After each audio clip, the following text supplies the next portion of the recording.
Hello, my name is Red Homaya, And I'm Ian Nee Lewis. and we're kicking off 2013 by launching our Pure Android collection here on a very special episode of The App Clinic. It's been a little while since our last App Clinic, but we've been hard at work during the interval, testing your apps in some pretty remote and extreme conditions. That was a tough one for you, I remember. Yeah, I struggled, but the things I do for this team and for this job. Exactly. I simply stayed here and poured beer on my phone. We have to do stress testing. Exactly, we all do what we can. Well, anyway, we're back now and we're ready to get back to work. Well, we thought the best way to get back into the swing of things was to remind everyone what the App Clinic is all about. And what better way to do that than by showing off some of our graduates and officially launching Pure Android. Pure Android is a Google Play collection that we, along with Roman, Nick, and Adam from Android Design in Action, will be curating. You can find it at bit.ly, is that? Yeah. Do we just say bit.ly? I Okay. think we just say bit.ly. bit.ly/Pure Android. Yeah, it's a way for us to shine some light on the Android apps that we've examined during the App Clinic, often quite candidly. But they've really built something beautiful and intuitive and taken some of the feedback that we've given to create something which we really like. Right. It's also a small way of saying thank you to all the developers who submit their apps to our constructive criticism and who then turn around and make their apps even better. And so we're going to be adding to this list slowly. So there's only a couple of apps that we'll be adding today, and we're going to hope to try and find a couple of really good examples, maybe every week, maybe every other week. So it's I've got a that we list. hope to grow. Yeah, Yeah, there's lots of great apps out there, but we want to make sure we give each app the opportunity to really shine by itself first. So that's why we're going to go slowly. And every time we do induct someone into our Hall of Fame, we're going to do it live on the App Clinic. So stay tuned for the end of the show when we're going to give you a little more details on what it takes for you to create an app worthy of the Pure Android title. Exactly. So today we're inducting two apps into Pure Android, both of which we looked at in the very early days of Android Developers Live. And that's Pattern by Lucas Roca and Tasks by Team Tasks. And it's not just because they're both using App Clinic as their color palette. Although that does tend to make, Yeah. It's not going against them, I'll say that much. No. Let's start by taking a look at Pattern. All right, so right off the bat, you can see that they've done a great job on their Google Play feature page. The branding is really striking, and it's still entirely consistent between their logo and their feature graphic.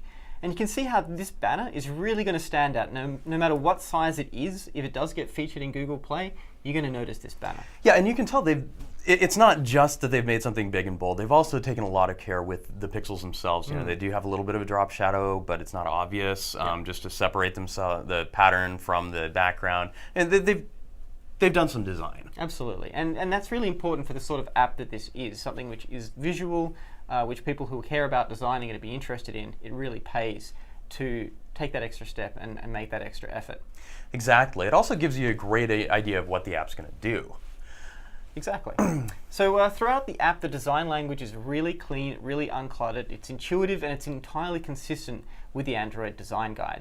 And you can see that as you move through the app, you're never left wondering where you are, what you should be doing. The navigation is obvious. The screen design is really clear. There's not extra stuff going on there. They've tried to keep it as visual as possible and as non-intrusive as they can. And if we look at their tablet layouts, which is sort of key as well to being pure Android, you can see that they've implemented a fantastic responsive design that works well both in portrait and in landscape. And that's really important and really exciting for me to see a great tablet experience that works in both orientation. So we spoke to the developer of Pattern, Lucas, earlier, and we asked him to tell us a little bit more about his experience building a pure Android app. Hello, I'm Lucas Rocha. I'm the creator of Pattern, a unique app, like a wallpaper app for Android and phones and tablets. What's unique about it is that, like, instead of the usual photo-based wallpapers that you get from other apps, it gives you access to more than 200,000 patterns created by the Color Lovers community. So, and the cool thing about working with patterns in the context of wallpapers is that because they are tiled, they will always work great on any form factor because they don't stretch or crop or anything. So it always works great. So that's the cool thing, and I think that's one of the things that is attracting a lot of attention to the app now. If I'm not mistaken, Pattern was one of the first apps to implement like proper design for Nexus 7, and I think maybe that was one of the things that caught like the attention of the Google folks. So that was an interesting thing. And actually, I started working on the tablet UI because of the Nexus 7. It's a great device. I love it. I have one. So and as part of the process, I also implemented the 10-inch UI, of course. So it just made sense. So responsive design is like one of the probably one of the most challenging things I had to do on Pattern. Although Pattern is in a kind of a privileged position in terms of scalability, just because the content is so flexible in terms of like stretching, like filling areas, because we're tiling all the time. So you don't have to worry about like you don't have a lot of constraints in terms of the content you're presenting. So that helped a lot. So I had a lot of freedom to like size things properly without caring about like looking bad in some form factors, for example. So there was one suggestion by Roman Nurek, which was to use Grid on landscape on phones. And that's something I didn't do just because I didn't have time to, but like I definitely want to do it. It's just one of those things that like details that like make a lot of difference, and I just didn't have time to do it yet. But I do get a lot of inspirations from other apps, like, and this is one of the reasons I watch the show, like not live most of the time, but I always try to watch them, just because, especially the design in action stuff. That's especially that series of like proposed designs from the community. That was really inspiring, and I think the big message from that like amount of designs, great designs that we got, was that like there is clearly a design language arising in the Android platform, and that helps a lot of like, especially for like developers getting started in the platform. They have a reference visual design to get started, and that helps a lot, especially if you don't have a designer working with you. So that helps a lot. I'm not a designer. I tend to see myself as a developer with a design eye to things, but so having this design language helps a lot. The thing is, with any platform, definitely just going through API docs doesn't help at all. So having some discussion and some reference designs or even reference implementations of certain aspects of the platform help a lot. So this is where I think the design in action shows help a lot, in terms of like discussing one topic and maybe talking about existing reference implementations, and like that helps a lot. Implementation wise, to be honest, it wasn't that challenging. I think the big thing with Pattern was finding the right design for it, and I usually spend much more time thinking about how things should look than implementing. One thing I did for Pattern that helped a lot was I did fragment-based implementation from the day one. So I didn't have to re-implement the app to support tablets. So every screen, like I started with a phone UI pretty much with one fragment inside one activity. It's a one-to-one relationship for every bit of the UI. So when I came to start working on the tablet UI, it was a natural thing to just like put two pieces together in a different layout. So that helped a lot. I sketch a lot. Like I have a very thick notebook, and I have like several versions of the UI, and I just like I only start implementing when I feel good about it. It doesn't need to be perfect, but I need to feel good about the direction of things, and that helps in terms of like avoiding like re-implementing stuff just because you change your mind while doing something. And of course, like as any like software development, you learn as you do. Like there's nothing in software development that is like deterministic, like you know what you're doing and you go until the end with the same idea. So as you do it, you change direction, you tweak something.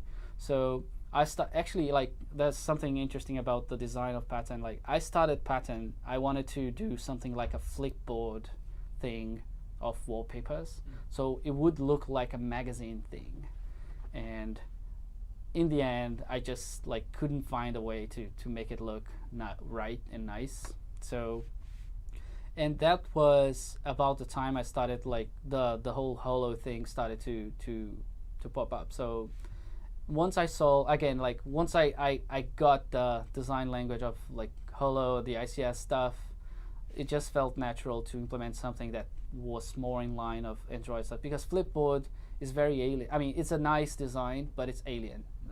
It's not really Android in many ways. Like it has some bits of Android there, but not really. So right now I'm working on two things. One is editing features, so allowing you to change colors of existing patterns, adding brightness and saturation, this kind of thing. A lot of people ask that, like they like the pattern but they don't like the colors. This kind of a thing. And the other thing is syncing across devices. So you have favorites, your wallpaper history. You want that across all your Android devices, and that's something I'm working on now. Tech Tea today is Tasks by Team Tasks. The Tasks team have also created a strong and consistent brand style, and I'm particularly impressed by their icon, which is both a distinctive silhouette and also offers a really excellent indication of what the app offers. The like pattern, the learning curve to get started with Tasks is virtually non-existent. They've used a standard action bar with icons that make it immediately obvious how to add new items to your list. The View Pager is a simple and obvious way to switch between lists. We love it. And we also love small touches that help make this app particularly intuitive, like the ability to drag and drop items in the list to reorder them. They've also included some excellent interactive widgets which use the same design language, and we love us some widgets. Now, the tablet layout is about exactly what you'd expect. It's similarly intuitive, standard multi-pane approach with a fragment on the left and fragment on the right, which basically just removes a level of navigation by letting you modify your tasks while the list is still visible. Notice also that on this version they've implemented a contextual action bar, which is very tablet-y. So really well done there. Now, we also spoke to Joram from Task Team to find out a little more about how he created this pure Android experience. So let's listen to him. Yeah. Hi, my name is Joram. I'm one of the developers of the app Tasks from Team Tasks. The app is basically designed to sync with Google Tasks. It's a relatively simple app where you can add your personal tasks and show them in Gmail and check them off. And yeah, the app is now 9 months on Google Play. It was released in April. We had huge success with engagement and ratings, and yeah, it's a pretty cool app. Based on the feedback of the Google developer advocates, we implemented that you can set custom reminder times for every task, but this is not synced with Google Tasks because it's not possible. And also we did some minor cleanup, like the up button on the home screen was pressable, but it didn't have any action, so we cleaned some stuff like that up. The change we did for the reminder times helped ratings and comments a lot. It was the number one complaint about the app, that you can't set custom reminder times, and I can understand why. Although it's kind of hard for us because we really designed the app to be the Google Tasks client you can use. And as soon as we implement functionality which we can't sync, we have kind of a problem. So this is kind of a trade-off between a useful feature and not being able to sync that. But it helped a lot for our ratings and comments. So the most challenging parts were kind of the sync part, the whole. It sounds really simple, to sync all your tasks with the Google backend. Sounds really simple, but it gets really complicated because you can have nested subtasks, and then what happens if you delete the parent, what happens with the child, and all this stuff. And what we did there is we unit tested the whole thing so that we were sure that the sync is working properly, because the sync code is kind of the heart of the application. It's kind of the most important stuff, that the sync always works. And yeah, that was really challenging, but it worked out, and we had almost no bugs. We had some few bugs there, but we figured it out.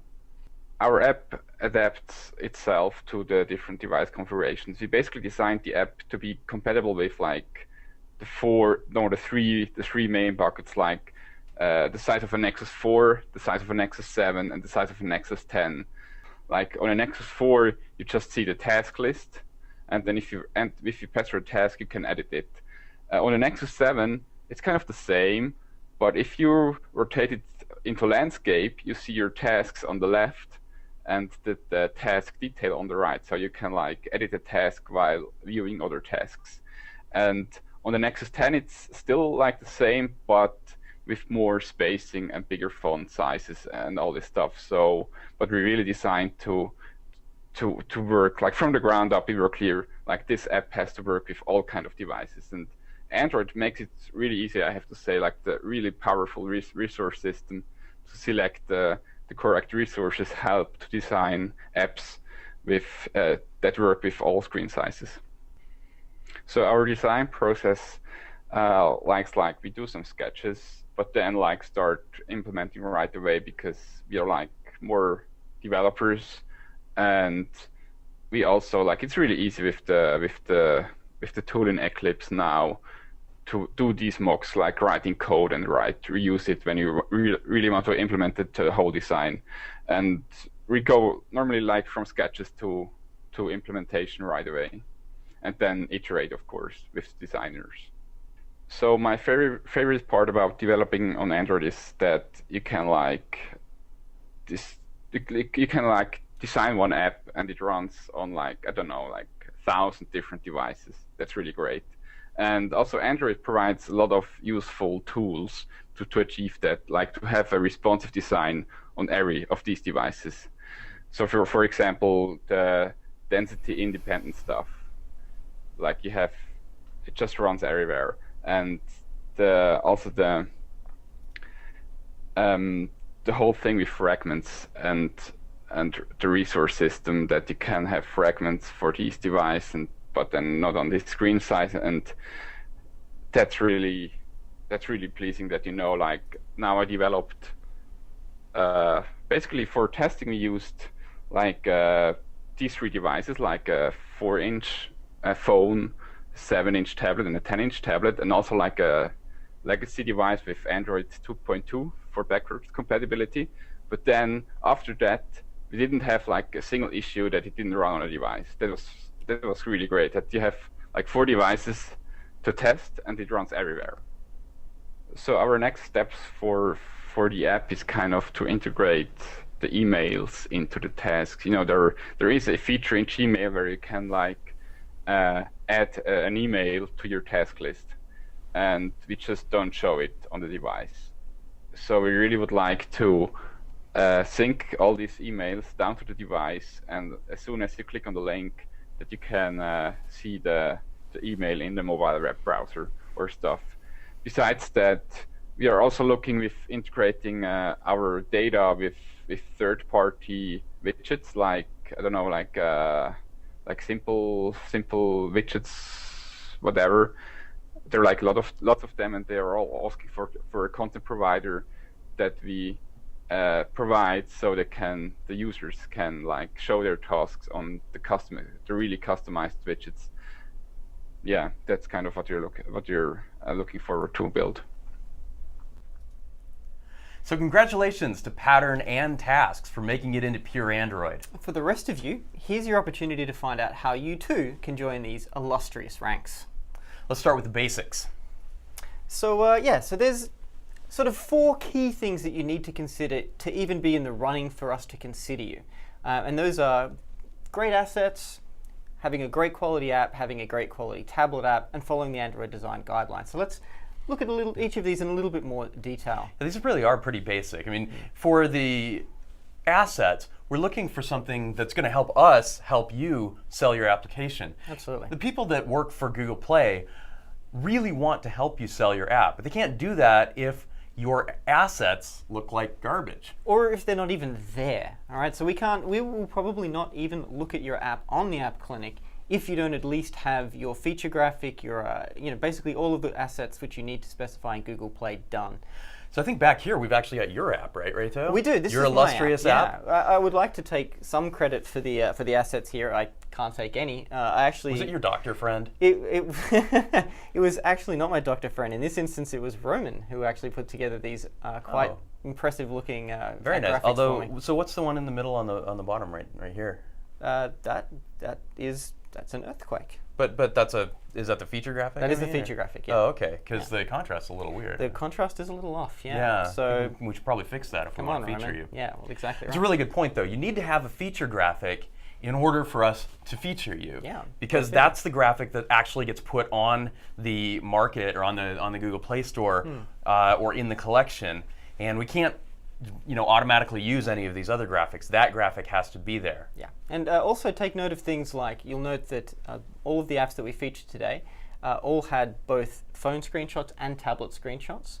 And another thing that you should also consider is including a promotional video. And you can see that there is a link for one here on mine. Basically, you want to do everything you can to help the Google Play team merchandise your app.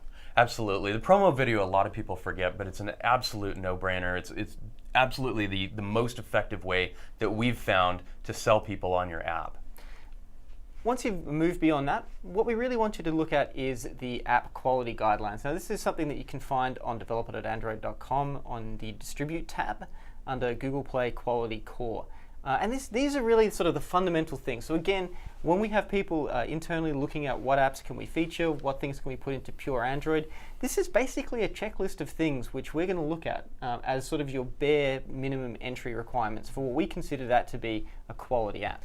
Now, a lot of people don't know the story behind these, but Reto and I actually spent months working on these pages, on convincing the team to post those guidelines, because originally we just had a set of internal QA guidelines that we would run any candidate for featuring past, and if they failed those guidelines, they'd have to either fix it or not get featured.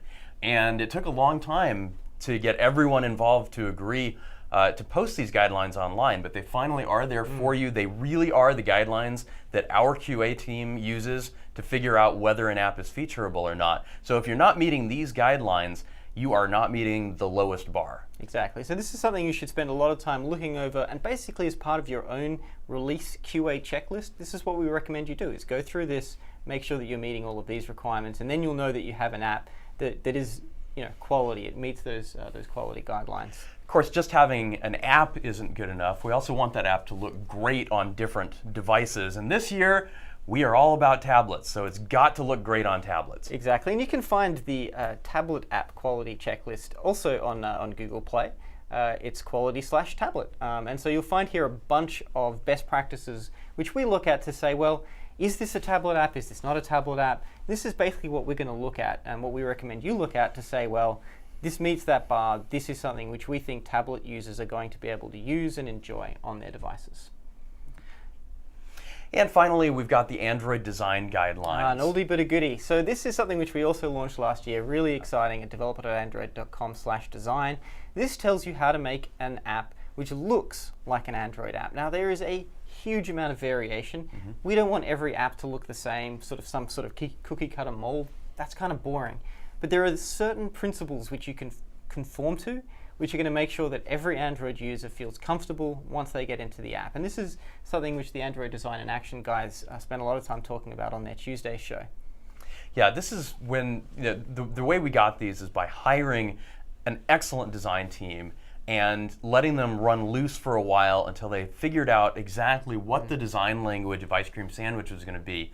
And even though we expect that to evolve, we don't expect that to ever completely change the way it did in Ice Cream Sandwich. Again, this is for the foreseeable future what Android apps should look like, unless you have a really good reason to not make them look that way.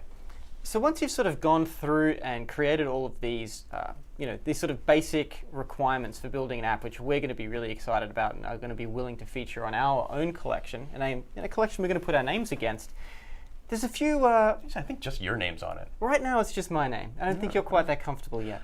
But nonetheless, the next thing we're looking for is something which makes it even purer over Android than just those basic criteria. And these are things which are kind of ephemeral. This isn't stuff that you can easily define in a checklist. We want something that's really efficient, that's buttery smooth. It gives you this sort of magical experience when you're using the app, and you know, Yeah. you kind of launch and you're like, oh, this is kind of It cool. just totally works. Which yeah, is, it for feels me- right. Exactly. And efficient, I think we're talking about, you know, how easy is it to get tasks done in the app?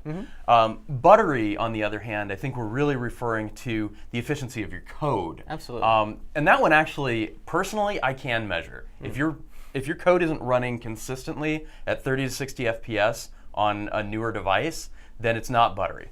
Exactly. And we're also looking at efficiency and butteriness in terms of things like your battery life. You know, you don't want to have the user being conscious of the fact that your app is doing anything other than running without draining your battery at all. I think a good example of, you know, of sort of that delightful aspect is something like Pattern, which is, it creates attractive wallpapers or allows you to browse attractive wallpapers. Now, I don't really change the wallpapers on my app, but I found myself when looking at this app just sort of flicking through and just having fun with something which isn't necessarily, you know, something I normally would. Whereas Tasks delighted me, even though it is the simplest app possible, they just didn't get anything wrong. Yeah. All I wanted was a task list. I didn't need a skeuomorphic design. I didn't need bells and whistles. I just needed a task list that worked exactly the way I expected it to work. And everything that they added, whether it's the list drag and drop or whatever, was something that added to my sense of the app responding the way I expected it to. Absolutely. So I think that pretty much wraps it up for us Yeah. today. So tune in to Roman, Nick, and Adam for Android Design in Action on Tuesday. They're going to be doing a design exploration on a soccer or football, depending on what country you're in, app. And they're going to be doing a deep dive on launcher icons as well. And we're going to follow their lead. So next Friday, we'll be looking at sports stream tracking. And if you've got a device profile app you'd like to take a look at, be sure to let us know. To put us, so put everything you want into the Trello page. This is where we're going to be collecting nominations for the apps that we're going to look at and sort of listing the categories which are under consideration. So this is where you self-nominate to possibly be part of the Pure Android collection. So we're going to start digging through the archives of the App Clinic app reviews over the last year or so to try and find more pure Android candidates. We already have a short list of apps which we're pretty excited about, which we're going to start rolling out. But if you've made some changes to your app recently or since we reviewed it and you'd like us to take another look and put it into consideration, do let us know on Google+, and we will add it to our queue and hopefully it'll make the cut. So until then, I'm Ray Meyer, And I'm Ian Nee Lewis. and this has been the App Clinic.